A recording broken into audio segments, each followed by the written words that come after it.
So obviously I'm late to the party on YouTube, getting my thoughts about Joe Johnston directing The Silver Chair. I did do a Facebook Live video really quick, that was a couple hours after it was announced. That was basically just my initial gut reaction to Joe Johnston doing a Narnia movie. I've had about a week and a half to process it now. This is a big deal. I take these books very, very personally. They really, they were a huge part of my life, and they're more than just entertainment. And now Joe Johnston is the temporary custodian of something that's very, very special to me. So this is a big deal. I am now more confident than I was a week and a half ago that The Silver Chair will be a good movie. Feeling pretty confident about that.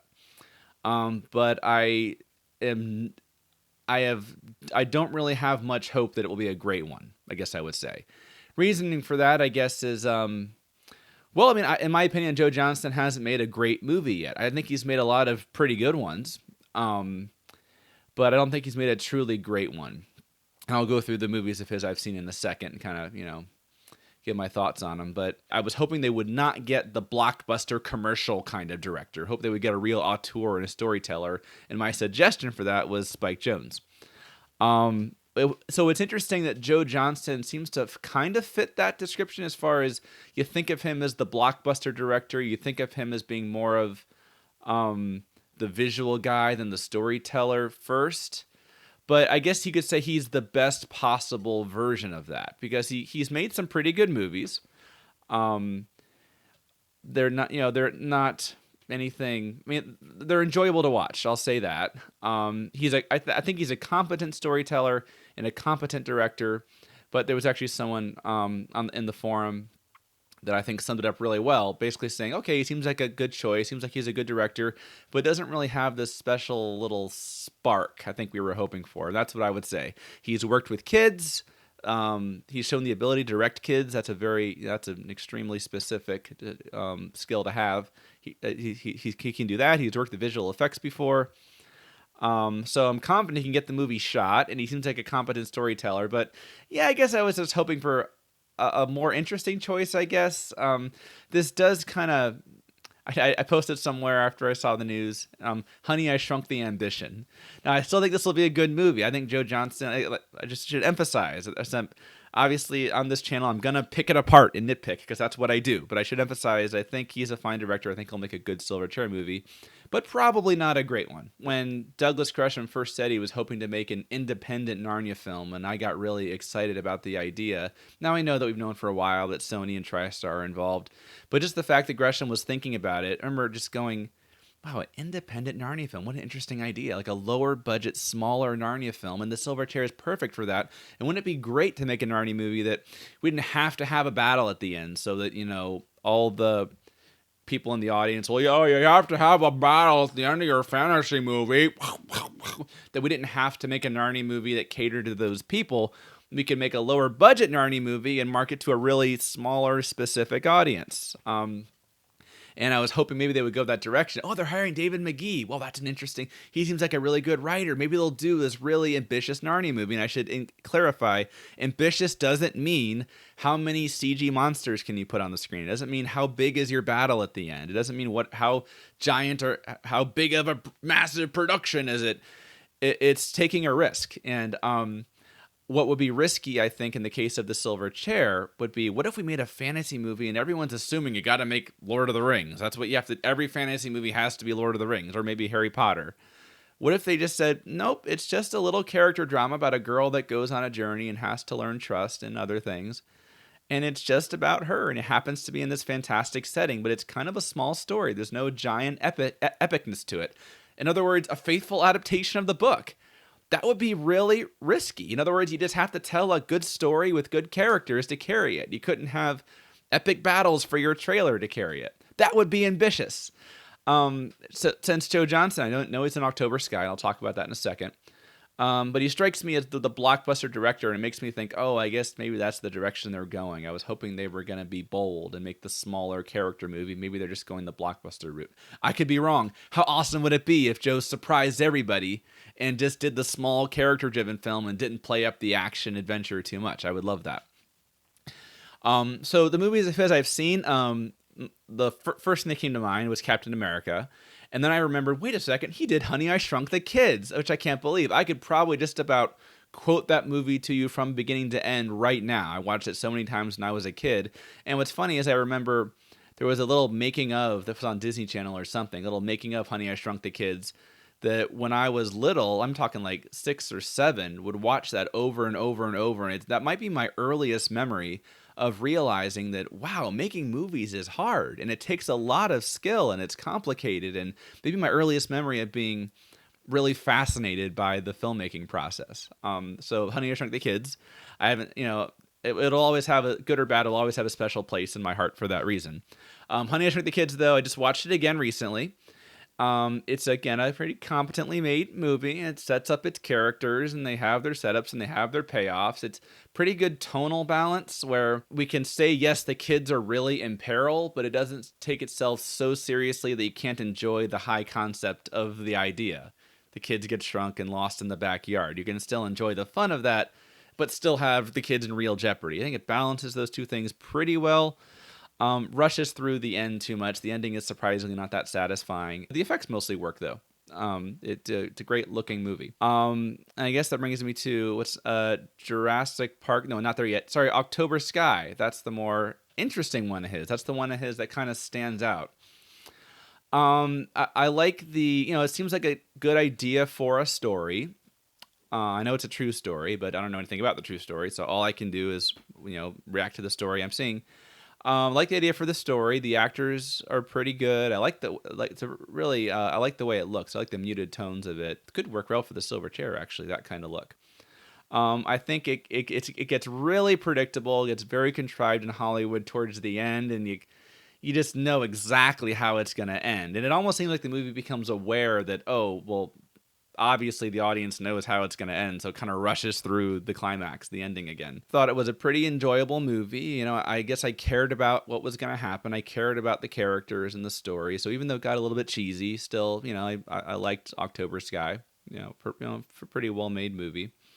Jurassic Park 3, won't spend too much time on that one. Yeah, that's a pretty dumb popcorn muncher. It's watchable. It's certainly not unwatchable. It has some entertainment value to it, but yeah, it's a silly popcorn muncher. And of course, it doesn't help that it's a sequel to Jurassic Park, which is the first one is just a genuinely incredibly well-made science fiction action suspense movie. And I guess that brings us to Captain America.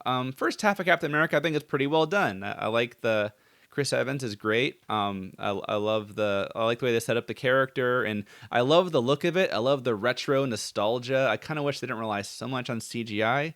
I wish they had shot on film. I really hope they shoot Silverchair on film. I'm not that hopeful because that'd be pretty expensive, but how cool. I would love to see a Narnia movie shot on film again. You can really tell the difference visually between the first 2 Narnia films and the third.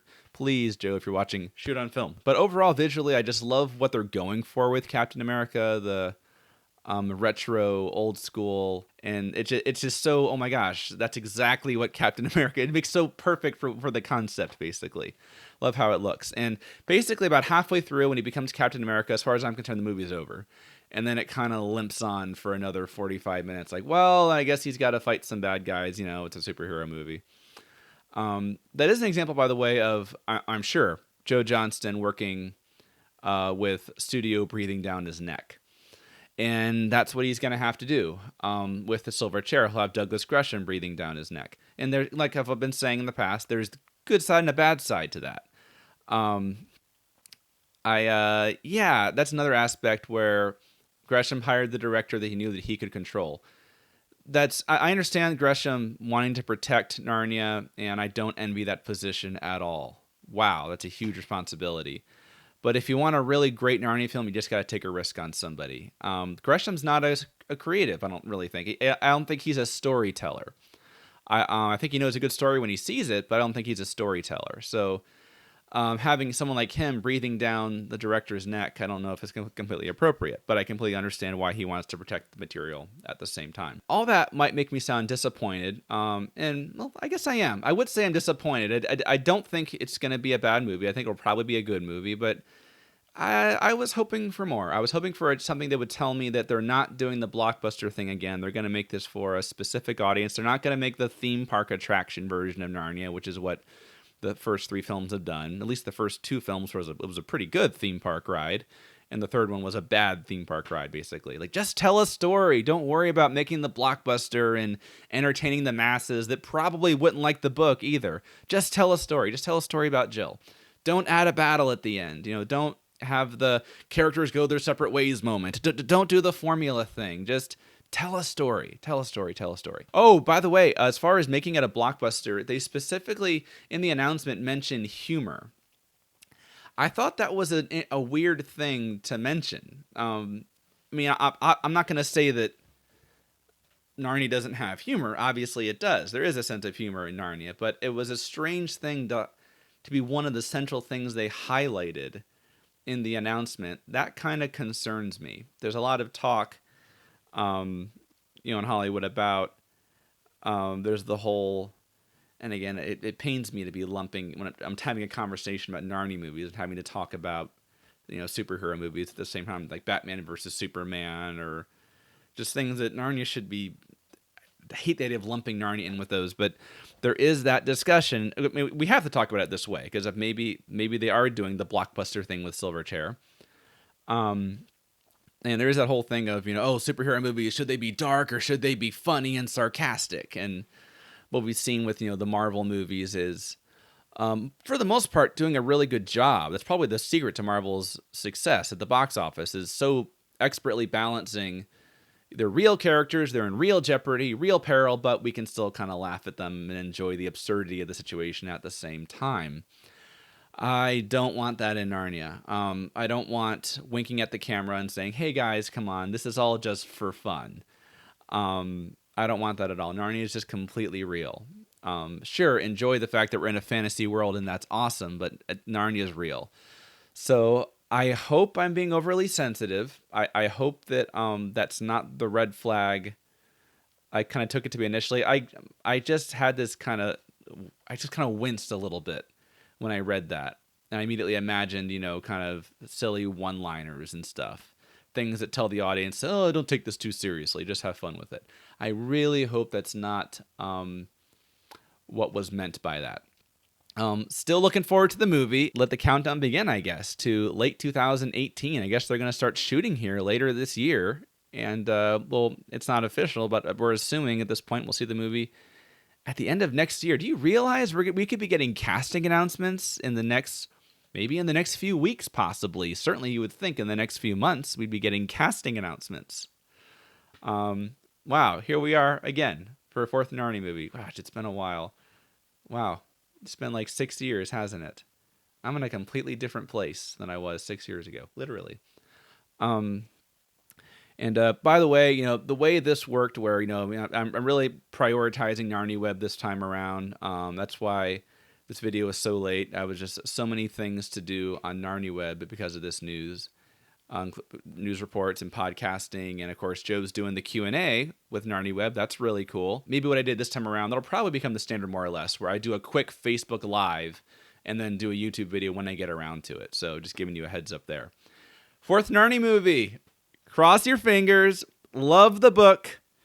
Really hope they do a good job on it. Let's go. Let's do this again.